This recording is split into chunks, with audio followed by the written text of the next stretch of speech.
السلام علیکم اسٹوڈینٹس، امید ہے آپ سب لوگ بالکل خیریت سے ہوں گے، ٹھیک ٹھاک ہوں گے۔ آج ہم لوگوں نے اردو الف میں حصہ نظم کی طرف آنا ہے جی، اور اس میں پہلی نظم ہے ہمارے پاس حمد، اور اس کے شاعر ہیں خواجہ الطاف حسین حالی۔ حمد شروع کرنے سے پہلے ہم اس کے شاعر خواجہ الطاف حسین حالی کا مختصر تعارف پڑھیں گے۔ تاریخ پیدائش ہے 1837، تاریخ وفات ہے 1914۔ خواجہ الطاف حسین حالی پانی پت میں پیدا ہوئے۔ ان کا تعلق انصاریوں کے ایک معزز خاندان سے تھا جو غیاث الدین بلبن کے زمانے میں ہرات سے ہندوستان آیا اور پھر یہیں کا ہو رہا۔ ان کے والد خواجہ عزت بخش نے انتہائی اسرت اور تنگ دستی میں زندگی گزاری۔ اسرت کہتے ہیں تنگی کو، تنگ دستی مالی مشکلات۔ حالی ابھی 9 سال کے تھے کہ ان کے والد کا انتقال ہو گیا۔ بڑے بھائی اور بہن نے حالی کی پرورش کی۔ 17 سال کی عمر میں ان کی رضامندی کے بغیر ان کی شادی کر دی گئی۔ رضامندی کے بغیر، خواہش کے بغیر۔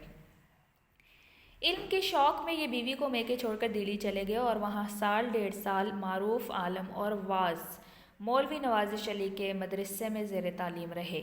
معروف یعنی مشہور، واعظ ہوتا ہے نصیحت کرنے والا، زیر تعلیم تعلیم حاصل کرنا۔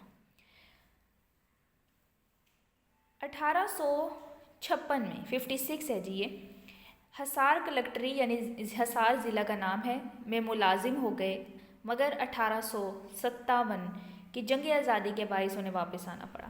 1857 کے بعد نواب مصطفیٰ خان شیفتہ کے مصاحب اور ان کے بچوں کے اتالیق ہو گئے۔ اتالیق کہتے ہیں استاد کو۔ اسی زمانے میں انہوں نے شاعری میں مرزا غالب کی شاگردی اختیار کی۔ گورنمنٹ بک ڈپو لاہور اور اینگلو عربک اسکول دلی میں ملازمت کی۔ 1904 میں انہیں شمس العلماء کا خطاب ملا۔ مولانا حالی کا شمار اردو ادب کے اہم شاعروں، نثر نگاروں، تنقید نگاروں میں ہوتا ہے۔ 1857 سے قبل انہوں نے قدیم اور روایتی طرز کی شاعری کی، مگر بعد میں حالات کی تبدیلی نے ان کے خیالات کو یکسر بدل ڈالا۔ انجمن پنجاب کی تحریک، گورنمنٹ بک ڈپو کی ملازمت اور سید احمد خان سے وابستگی یعنی دلی لگاؤ نے ان کے خیالات کو پروان چڑھانے میں اہم کردار ادا کیا۔ مولانا حالی کی اخلاقی، اصلاحی اور ملی شاعری نے اردو ادب پر بہت گہرے اثرات مرتب کیے۔ ملی ہوتا ہے جی قومی یعنی ملت، مرتب ڈالنا۔ انہیں جدید شاعری، تنقید نگاری اور سوانح نگاری میں اولیت کا درجہ حاصل ہے۔ سوانح نگاری ہوتا ہے کسی کی زندگی کے بارے میں لکھنا۔